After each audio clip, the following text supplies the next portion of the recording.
Colosenses, usted va a encontrar algo que es interesante. Colosenses 1:18, usted va a encontrar algo interesante. Dice la escritura desde el versículo 15, Él es la imagen del Dios invisible, el primogénito de toda creación, porque en Él, fíjese bien, como ya la escritura está manifestando ese fundamento en Él. ¿Quién es Él? Es Cristo, porque en Él fueron creadas todas las cosas, las que hay en los cielos y las que hay en la tierra, visibles e invisibles, sean tronos, sean dominios, sean principados, sean potestades. Todo fue creado por medio de Él y para Él. Y Él es antes de todas las cosas, y todas las cosas en Él subsisten. Y Él es la cabeza del cuerpo, que es la iglesia, el que es el principio, el primogénito de entre los muertos, para que en todas las cosas tenga la preeminencia. Entonces, cuando estamos hablando, hermanos, nos vamos a Génesis 1:1, usted va a encontrar que no está hablando del tiempo, porque incluso si nosotros vamos a Génesis 1:1, el tiempo no existía. El tiempo comenzó a existir con las estaciones del año, pero el tiempo en sí no existía. Así que las palabras de Génesis 1:1 se dan en la eternidad. Así que no se puede hablar de un principio de tiempo como tal, sino que tenemos que entender un poquito más allá. Es Cristo, hermanos. Si nosotros le parafraseáramos al versículo 1, diríamos, en Cristo, en Cristo creó Dios los cielos y la tierra. En Jesucristo. Te vas a dar cuenta porque Jesús dice, toda la escritura habla de mí. ¿A ustedes les parece que en ella tienen la vida eterna? ¿A ustedes les parece que ahí van a tener la verdad? Entonces, es bien interesante porque la escritura establece a Jesús como el fundamento de todas las cosas, el fundamento de todo. Amén. Entonces, es interesante cómo nosotros como iglesia nos hemos ido adaptando a los pensamientos, a las investigaciones, a los tratados, los postulados científicos, los postulados de los hombres, lo que los hombres creen, pero pocas veces vamos a la escritura y le damos, ahora sí que escudriñamos en ella, qué es lo que la Biblia dice de sí misma y cuáles son las verdades encerradas dentro de ella misma. Amén. Entonces, uno, hay que entender, cuando habla la Biblia acerca del principio, está hablando de Jesús. No que crea yo, porque le dije hace rato, no que crea yo que la iglesia es, perdón, la tierra es el centro del universo. La tierra está establecida en algún punto del universo. No es geocéntrico el universo. No es que la tierra sea el centro de todo el universo. Pero lo que sí es cierto es que Dios pone a la tierra como la parte principal, vamos, donde Dios va a cumplir sus propósitos eternos, donde Dios va a establecer la corona de la creación. Ahí es donde se van a establecer los datos históricos, en donde el ser humano va a ser creado y donde va a haber una, lucha cósmica o redención, donde el Señor se manifestará, donde Dios tratará con el ser que viva ahí en ese globo, ¿verdad? Creado. Así que se convierte como el lugar principal, como el centro principal del propósito de Dios. Amén. Hay que entenderlo, ¿no? No como geocéntrico físicamente, pero sí en un contexto de que los propósitos de Dios se lleven a cabo. Amén. Entonces, yo les invito, si pueden dejarme un comentario ahí de lo que estamos hablando, Dios se los agradezco. Amén. Ahora, algo interesante, hermanos, algo interesante, del versículo 1 el capítulo 1, versículo 2. El capítulo 1, versículo 2. Ok. Ahora mire, aquí esto es interesante. Dice, y la tierra estaba desordenada y vacía. Yo no sé usted si ha escuchado alguna vez cuál es la interpretación de esto. Capítulo 1, versículo 1, en el principio creó Dios los cielos y la tierra. Un resumen es lo que escuchamos muchas veces de la interpretación. Y cuando escuchamos la interpretación del versículo 2, regularmente se atribuye a un cataclismo ocasionado por la caída de Satanás, que fue lanzado del cielo cuando fue encontrado en pecado, en maldad, y fue lanzado del cielo. Y entonces lo que se dice o la interpretación más común es que Satanás cae sobre la tierra y se crea un cataclismo, y que de esta manera aquellos animales que se llaman o le llaman prehistóricos, hablando de los dinosaurios y incluso se habla de una era preadámica que no es bíblica, pero que se menciona también. Hay libros que hablan de esto, hay tratados que mencionan sobre la era preadámica y que, bueno, son muy aceptados incluso entre los teólogos, pero sin embargo la Biblia no menciona esto. No hay algo bíblicamente que corrobore que estas cosas se dieron. Porque entonces incluso si hablamos de una era preadámica, tendríamos que decir que Dios creó a unos animales imperfectos. Por tanto, tuvo que destruirlos y volver a crear. Pero Dios es perfecto y Dios no se equivoca.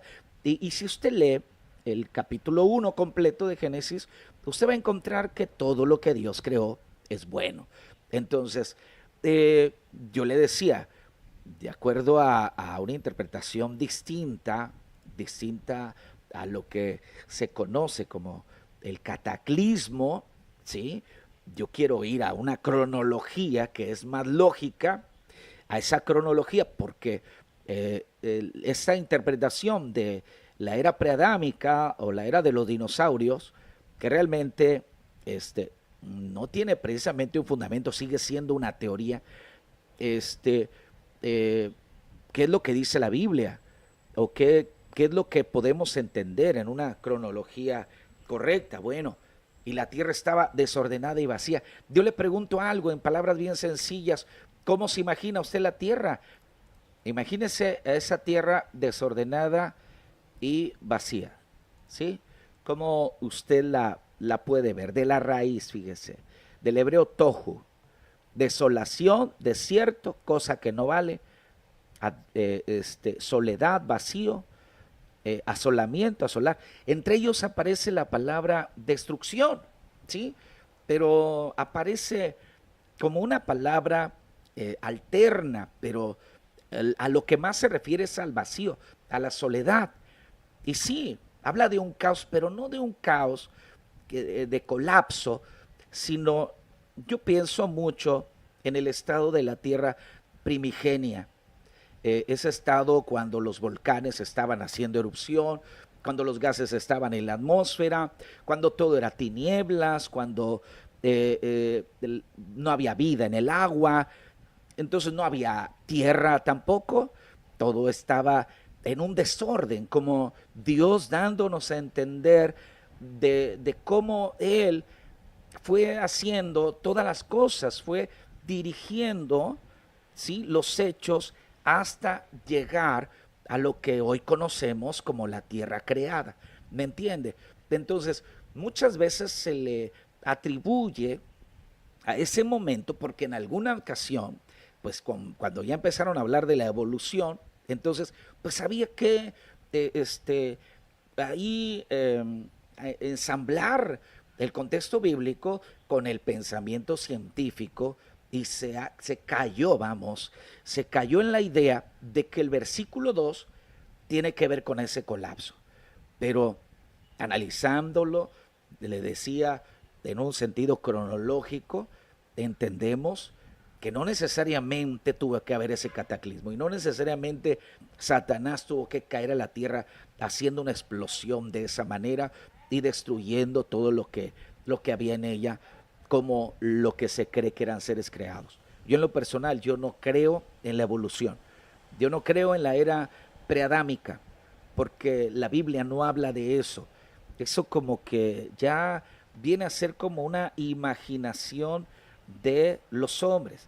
Dice la hermana Yolanda Fernández, cataclismo por la caída de Satanás. Ese es el pensamiento, pero hermanos, yo quisiera, por eso le decía, quisiera que nos centráramos en la palabra, que analizáramos. Mira, la interpretación regularmente, lo que yo he visto, es que cuando interpretamos la Biblia, la interpretamos a partir de los hombres y queremos llevarla hacia Dios.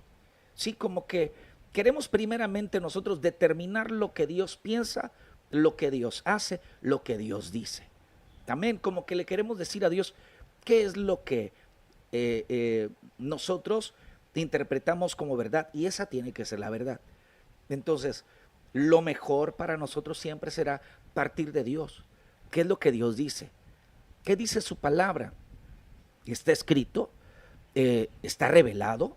Si no está revelado, entonces vale la pena salirnos de la revelación y agregarle nosotros una revelación acomodada a nuestros pensamientos, acomodada a lo que nosotros creemos. Entonces, lo más seguro es que si interpretamos a partir de nosotros, pues nos vamos a extraviar, nos vamos a perder, vamos a ir a todo lugar menos hacia donde tenemos que ir, que es a Dios. Amén. Entonces, vamos a continuar con esto. La tierra estaba desordenada y vacía en un sentido cronológico. Vamos en ese sentido cronológico. Amén. Ahora, ¿qué dice más adelante? Ya en el versículo 2, en la segunda parte, dice, usted lo lee, y el Espíritu de Dios se movía sobre la faz de las aguas. Las tinieblas estaban sobre la faz del abismo, perdón. Cuando dice sobre la faz del abismo, ¿qué quiere decir con esto? En la superficie había un desorden, ¿verdad? Porque Dios todavía no comenzaba a accionar. Y en la parte más baja era la parte más oscura. De hecho, hasta el día de hoy, hermanos, la parte más oscura de la tierra está en el abismo, en el fondo, en el lecho marino, en la parte más baja de los mares. Ahí se encuentran estacionadas las tinieblas. Aquí lo que llama la atención es lo que usted está viendo ahí en la diapositiva. Y el Espíritu de Dios se movía sobre la faz de las aguas. Qué interesante esto, porque cuando Dios comenzó a hacer su obra, primero creó la tierra, y después de que creó la tierra estaba en un estado de caos, ¿sí? Porque todavía no había comenzado el orden, y sin embargo, cuando Dios comenzó a obrar, su Espíritu Santo se comenzó a mover sobre la faz de las aguas. Algo que me llama la atención a mí mucho, hermanos, es esto. En la parte de arriba estaba el Señor. En la parte de arriba Dios estaba obrando, estaba operando. De alguna manera nos enseña esto, la separación que hay entre las tinieblas y la luz. Donde está Dios, porque Dios es luz. Donde está Dios hay luz. No que hubiera luz sobre toda la tierra, sino que el Espíritu Santo, donde se movía, ahí estaba la luz. Y desde ese momento hay una separación entre la luz y una separación entre las tinieblas. Amén. Eso es interesante. Satanás, hermanos, y a lo mejor lo vamos a ver un poquito más adelante, porque le digo, ya traigo ahí el detalle de las diapositivas. Satanás, cuando él estaba en el cielo, él era un ángel de luz. Usted se va a dar cuenta, todo el que está cerca de Dios vive en luz.